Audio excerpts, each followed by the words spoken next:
Very good evening students. जल्दी जल्दी notebook निकाल के बैठो और नोटबुक दे नाल नाल तुहाडे कोल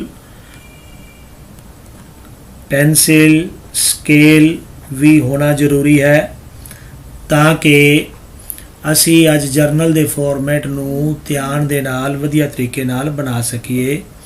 मैं उम्मीद करदा कि कल वाला जिहड़ा थोड़ा जिहा आपां टॉपिक समझिया सी वो तुहानूं समझ आ गया होना है। मैं एक बार फिर अज शुरू कर रहा कि फॉर्मेट असी किवें बनाना है, तो ध्यान देना है।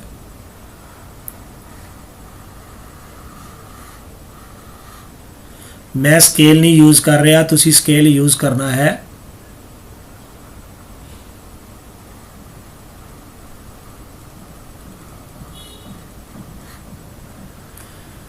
सब तो पहला ऊपर दो लाइनां दित्तियां ने पेज के उपर, उत्थे एक लाइन लगानी है। उस तो नीचे जिहड़ी लाइन है उनके उपर स्केल रख के असी लाइन लगानी है और इस साइड दी पेज ते फिर दो लाइन्स लगियां हुई हैं। उन वालियां दो लाइन्स के उपर तुसी स्केल रख के एक लंबी लाइन लगानी है जी, ध्यान रखना है।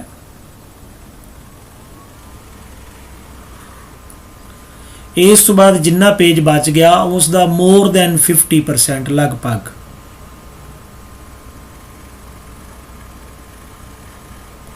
लंबी लाइन लगानी है। एक घटो घट 1 सेंटीमीटर, 1 तो 1.25 सेंटीमीटर, इस तो ज़्यादा वड्डा कॉलम नहीं।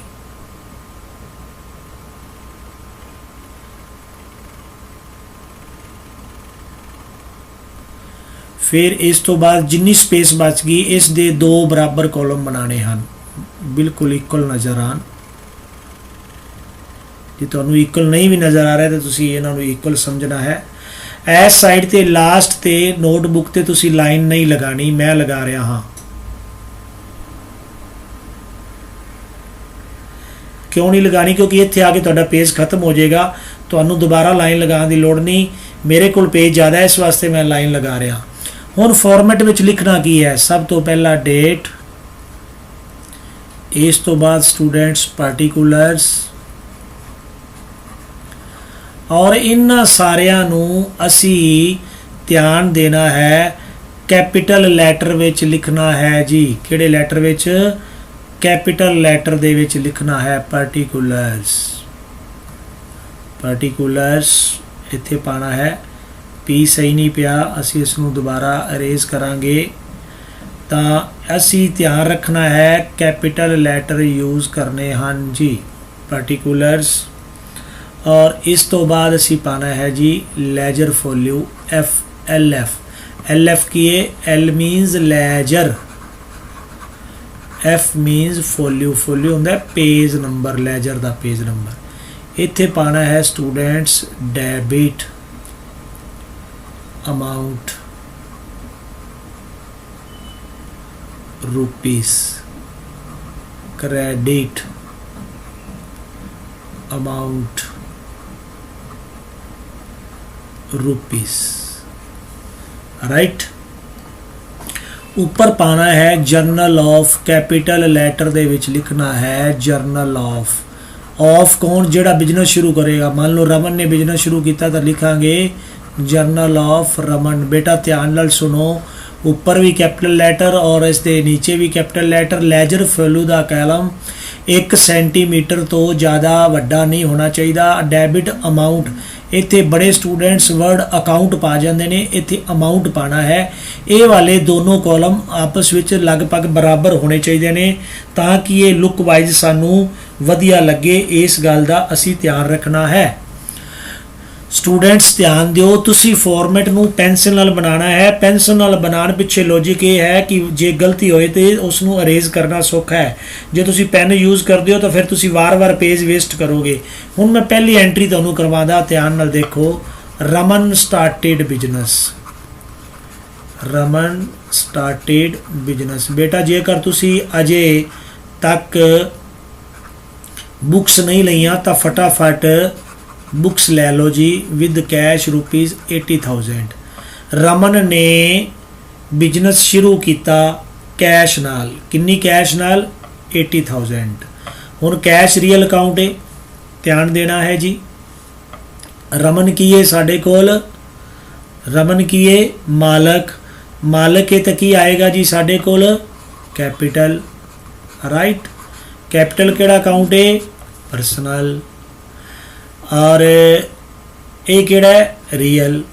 जदों भी बिजनेस शुरू करांगे तो कैश ने की होना है डेबिट ऑलवेज। सारे तो पहला डेबिट लिखना है, सी कैपिटल पावांगे बाकी स्मॉल लैटर, फिर ए कैपिटल बाकी स्मॉल लैटर, तो लिखांगे कैश अकाउंट, इत्थे डेबिट पावांगे जी। डी आर नहीं बोलना, इसनूं डॉक्टर नहीं बोलना, डेबिट बिल्कुल नाल करके पाना है, नाल लगना नहीं चाहिए। सामने 80,000, इत्थों 3 जीरो छोड़ के कोमा पाना हुंदा है। हुण क्रेडिट किनू करना है कैपिटल नूं। याद रखना क्रेडिट दी थां ते असी वर्ड पाना है TO2, two means he credit होता है जी। टू मीन्स क्या होता है क्रेडिट। 1 2 3, 3 छोड़ के 4 के नीचे लिखेंगे टू कैपिटल अकाउंट। क्या लिखेंगे टू कैपिटल अकाउंट। इन्हें बिल्कुल सीधा लाइन ते तुरे जाना है और क्रेडिट वाले कॉलम दे विच 80,000 लिखना है। असी एक एंट्री पोस्ट कर ली जी। जे साडे कोल साल दिता है हमेशा ही दिता होएगा, असी साल पा देंगे 20 सपोज मई 1 दी एंट्री है तो मई 1 पा देंगे जी। हुण साडा अगला काम हुंदा है नरेशन लिखना। नरेशन लिखण लई असी छोटी ब्रैकेट नूं यूज़ करांगे, तो सेम स्टेटमेंट चुक के लिख देनी हुंदी है। ठीक है जी। इनू असी लाइन नहीं बोलना, असी इनू सेंटेंस नहीं बोलना, असी इसनू की बोलना है स्टेटमेंट। की बोलना है स्टेटमेंट। तो लिखांगे business started with cash, that's all. Short तो शॉर्ट करके इस स्टेटमेंट नू लिखण दी कोशिश करनी है। अमाउंट लिखण दी लोड़ नहीं, अमाउंट ऑलरेडी असी लिखी हुई है। ब्रैकेट छोटा यूज करना है, ब्रैकेट दे विच बंद करना है। जिहड़ा चीज़ असी ब्रैकेट विच बंद कीती है इस नू नरेशन कहने आ। की कहने आ नरेशन, व्याख्या। की कहने आ नरेशन। इनके नीचे जी लाइन है उनके उपर पेन रख के इस नू क्लोज कर देना है। प्यारे विद्यार्थियों, तो साडी ये जर्नल दे फॉर्मेट दे विच एक एंट्री पोस्ट होगी। की होगी प्यारे विद्यार्थियों, जर्नल दे फॉर्मेट दे विच साडी एंट्री की होगी पोस्ट होगी जी। हुण अगली डेट सपोज बॉट गुड्स, तो की लिखांगे बॉट गुड्स फॉर ₹10,000। 10,000 दियां गुड्स खरीदियां। हुण जदों असी गुड्स खरीदीए तो असी की लिखते हैं ऑलवेज परचेजिज अकाउंट। की लिखते हैं जी purchases account. Real account debit, cash real credit, क्योंकि कैश जाएगा हमेशा डेबिट नूं पहला लिखना। It's rule of thumb. असी जिथे कैश शुरू किया सी उनके बिल्कुल स्ट्रेट सेध विच ही पी कैपिटल बाकी स्मॉल लैटर परचेजिज अकाउंट। ध्यान नाल समझो, भावें थोड़ा समझो, आपां नूं जल्दी कोई नहीं, बेस बनाना है। हुण असी क्रेडिट नहीं लिखना, क्रेडिट की थां ते की लिखना है TO2। तो 3 छोड़ के 4 के नीचे पर डालेंगे टू कैश।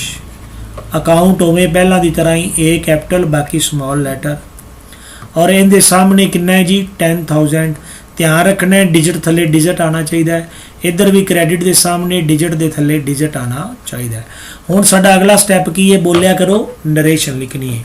नरेशन छोटी ब्रैकेट नाल शुरू करनी है, सेम स्टेटमेंट लिखनी है अमाउंट छोड़ के। की लिखांगे bought goods, bought goods for cash, नाल लिख दिया करो कैश। ब्रैकेट क्लोज, नरेशन लिखेगी। ये लाइन दे जिथे नरेशन लिखी है उस लाइन ते ही पेंसिल रख लेनी है और फ्री हैंड उवें तुरे जाना है जिवें मैं लाइन लगाई है। ये होगी एंट्री क्लोज। एक तुहाडे तो गलती की होनी है, जदों तुसीं एंट्री क्लोज करनी ना आह वाली लाइन नूं ना तो डेट वाले पासे जान देना ते ना ही लैजर वैल्यू वाले पासे जान देना। इस गल का ध्यान रखना है प्यारे विद्यार्थियों। ध्यान दिओ कि तुसी किसी तरह की गलती नहीं करनी, गलती की कोई गुंजाइश नहीं छड्डनी। मैं तुहानूं फिर वार वार कह रहा, अज तुहाडा पहला दिन है जर्नल नूं सीखण दा। जल्दी जल्दी जिहड़े अजे नहीं जुड़े उन्होंने कॉल कर दिओ। It's very very important for you people. जे तुहानूं जर्नल ना आया तो तुहानूं +1 की अकाउंटेंसी नहीं आ सकती, जिन्ना मर्जी जोर ला लो। अगली डेट आ गई जी, अगली डेट पाए। हुण याद रखना है डेट के नाल साल नहीं पाना, साल इक्को बारी उपर पाता है मैं 2020, कोई भी साल हो सकता है, हरेक बारी नाल साल नहीं लिखना, इक्को बारी लिख देना डेट वाले कॉलम में।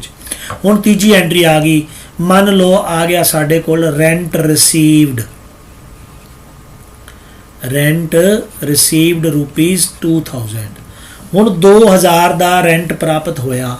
हुण रेंट किहड़ा अकाउंट है साडे कोल? नॉमिनल, तुहानूं चंगी तरह पता है। कैश किहड़ा है? रियल। कैश नूं डेबिट करांगे, रेंट नूं क्रेडिट करांगे। डेबिट नूं हमेशा पहला लिखना है, तो असीं इत्थे की लिखांगे? सी कैपिटल, बाकी स्मॉल, कैश अकाउंट की पावांगे जी? डेबिट। इहदे सामने किन्नी अमाउंट, डिजिट थले डिजिट लिखना है, ध्यान रखना है, बाद विच टोटल लगाना हुंदा है। हुण असीं क्रेडिट करना है रेंट नूं, क्रेडिट की थां ते की पाना है? TO2। ध्यान रखना है क्रेडिट की थां ते असीं की पाना है जी? 2 पाना है, TO2। तो प्यारे विद्यार्थियों 2 कदों पाना है? 3 छोड़ के। की लिखांगे? TO2। की पाना है? रेंट, इत्थे लिखांगे रेंट। नाल की पावांगे? अकाउंट। शाबाश, वधिया समझ आ रही है, मैं उम्मीद करदा। बिल्कुल इहदे सामने ही असी 2000 पा लांगे। अगला स्टैप की है? नरेशन लिखना। नरेशन अमाउंट छोड़ के सेम की लिखांगे? Rent received. एंट्री नू अगला स्टैप की है? क्लोज करना। नरेशन किहड़े ब्रैकेट च लिखनी है? छोटे ब्रैकेट च। नीचे सेम लाइन लगावांगे। लाइन ना तो लैजर फॉलो वाल जानी चाहिए, ना ही डेट वाले कॉलम में जानी चाहिए, इस गल का ध्यान रखना है जी। इस तो अगे एंट्री करते हैं जी। Suppose cash paid to Ram, की लिखा? Cash paid to Ram ₹5000। असी राम नू 5000 का कैश की किता जी? पे किता। तो डियर स्टूडेंट्स, हुण साडे कोल कैश की है? Real, goes out credit. Ram personal account receiver debit. तो असी राम नू डेबिट करना है। सी दे बिल्कुल नीचे स्ट्रेट में आवांगे, लिखांगे राम। हुण ध्यान दिओ, जे कोई नाम आ जाए ना उहदे नाल अकाउंट पाण दी कोई जरूरत नहीं, असी सीधा लिख दांगे राम डेबिट। मान लो तुहाडा दिल करदा है मैं अकाउंट पाना है, तो फिर तुसी इत्थे पोस्ट ऑफिस पा दो, राम्स अकाउंट। अदरवाइज कला राम भी सफिशिएंट है। इहदे सामने कितनी अमाउंट लिखांगे जी?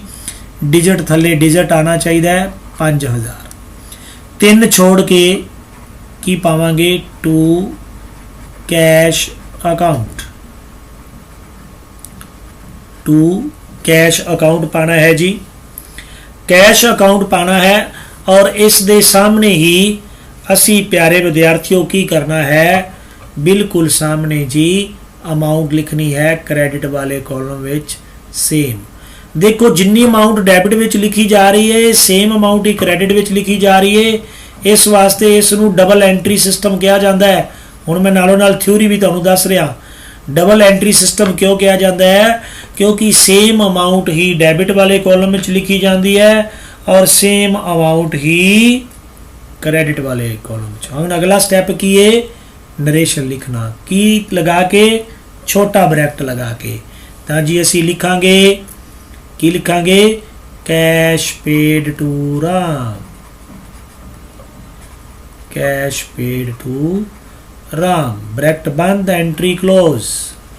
बेटा जी हुण तक असी जर्नल दे फॉर्मेट दे विच 4 एंट्री पोस्ट कर लियां हन। 4 एंट्रीज असी पोस्ट कर लियां हन। असी एक होर एंट्री करते हाँ जी। Suppose salary paid, salary paid ₹3000, 3000। तो असी की करांगे? कोई भी डेट ले लेने, मई 5/6। सारा तो पहला की लिखांगे? Salary account. Salary account debit किन्ना? 3000। हुण क्रेडिट पाना है कैश नूं। क्रेडिट की थां ते 3 छोड़ के चौथे दे नीचे की पाना है? कैश। वैरी गुड, तुसी बड़े सियाने हो, तुहानू समझ आ रही है। शाबाश, मैं थोड़े मैसेज देख रहा। जे कुछ समझ ना आए तो पूछ लिया करो। फालतू जोड़े बच्चे मैसेज करते पे ने, शांत हो जाओ। तो जी क्रेडिट के सामने असी 3000 पावांगे जी। इत्थे की लिखांगे जी, salary paid, salary paid. Entry फिर क्लोज। तो लास्ट ते असी इन्हां दा टोटल लगाना हुंदा है जी। लास्ट लाइन नू 2 बारी लिखना हुंदा है। ਜਦੋਂ ਕਿਸੇ ਨੂੰ ਕਲੋਜ਼ ਕਰਦੇ ਆ ਤਾਂ ਅਸੀਂ ਉਹਨੂੰ ਨੀਚੇ 2 ਲਾਈਨਾਂ, ਇਹ 2 ਲਾਈਨਾਂ ਕਲੋਜ਼ ਦਾ ਸਾਈਨ ਹੁੰਦਾ ਹੈ, ਇਹ ਸਿਰਫ ਇਹਦੇ ਵਿੱਚ ਹੀ ਪਾਣੀਆਂ ਨੇ। ਅਸੀਂ ਇਹਨਾਂ ਦਾ ਟੋਟਲ ਲਗਾ ਲਾਂਗੇ 80, 90, 92, 97, ਪੂਰਾ 1 ਲੱਖ ਜੀ। ਉਸ ਤੋਂ ਬਾਅਦ ਹਰੇਕ ਪੇਜ ਦਾ ਟੋਟਲ ਲਗਾਉਣਾ ਚਾਹੀਦਾ ਹੈ। ਦੋਨੋਂ ਸਾਈਡਾਂ ਦਾ ਟੋਟਲ ਬਰਾਬਰ ਆਉਣਾ ਚਾਹੀਦਾ ਹੈ। ਇੱਥੇ ਸਾਹਮਣੇ ਲਿਖਣਾ ਹੁੰਦਾ ਹੈ ਜੀ ਟੋਟਲ। ਤਾਂ ਸਾਡੇ ਕੋਲ ਇੱਕ ਜਰਨਲ ਕੰਪਲੀਟ ਹੋ ਗਿਆ। मैं उम्मीद करदा कि तुहानू ये वधिया तरीके नाल समझ आ गया होना है। जे समझ आ गया होना है तो मेरा लैक्चर फटाफट लाइक कर दिओ, और जिहड़े अज नवे जुड़े ने प्लीज़ मेरे चैनल नू सबसक्राइब जरूर करो। ये वाली वीडियो नू वध तो वध शेयर करया करो ताकि होर बच्चों का फायदा हो जाए। तुसी आदे स्कूल के ग्रुप विच भी इस नू शेयर करया करो। मैक्सिमम स्टूडेंट्स नू लाइव लैके आया करो ताकि उन्हां दा बच्चों का काफ़ी फायदा हो सके। मैं उम्मीद करदा कि तुहानू अज वाला वधिया तरीके नाल समझ आ गया होना है। किसी बच्चे ने पूछा है what is double entry system. Double entry system बेटा, जदों असी जिन्नी अमाउंट डेबिट वाले कॉलम में लिखते हैं सेम अमाउंट ही क्रेडिट वाले कॉलम में लिखते हैं तो असी इसनू डबल एंट्री सिस्टम के नाल जानते हैं। ये डबल एंट्री होगी, सेम अमाउंट डेबिट विच, सेम अमाउंट ही क्रेडिट विच। इसनू तुसी थोरैटिकली आदि बुक विच पढ़ सकते हो कि what is double entry system. समझ लो ये हुंदा है। मैं उम्मीद करदा कि अज वाला लैक्चर तुहानू बड़े वधिया तरीके नाल समझ आ गया होना है। तो कल दोबारा सेम टाइम मिलांगे। जल्दी जल्दी आदियाँ बुक्स खरीद लो और इसनू तुसी पेंसिल लैके इन्हां एंट्रियां नू दोबारा करना है। मैं उम्मीद करदा कि तुहानू थोड़ी थोड़ी समझ आ गई होनी है। कल और समझ आ जाएगी, घबराने की किसी नू कोई ज़रूरत नहीं। प्यारे विद्यार्थियों, कल दोबारा मिलांगे, तब तक जय हिंद।